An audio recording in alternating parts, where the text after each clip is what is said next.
wacan wanaagsana qayaarta awada naga daawanaysay ku soo dhawaada warka telefishinka Hilaac kulanti wacan wanaagsana qayaarta awada naga daawanaysay madaxweynaha jamhuuriyadda federaalka Soomaaliya mudane Xasan Sheekh Maxamuud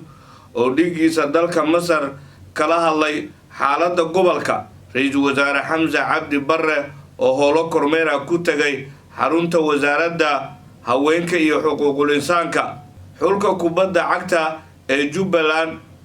oo maanta barbardhac la galay xulka kubadda cagta gobolka Banaadir tartanka maamul goboleedyada iyo gobolka Banaadir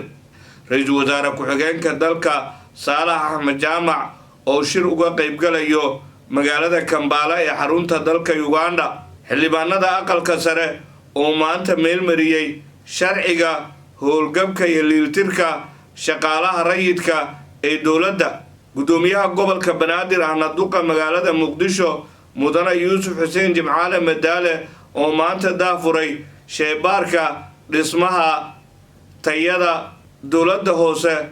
ee Xamar ciidamo ka tirsan kuwa dawladda Soomaaliya oo howlgal ka sameeyay qaybo ka mid ah gobolka Mudug gudoomiye Yuusuf Xuseen Jimcaale Madaale oo xafiiskiisa ku qaabilay wafdi ka socday jaaliyadda Soomaaliyeed ee dalka Mareykanka intaasina waxay ahaayeen qodobadii wararka ugu waaweynay ee telefishinka Hilaac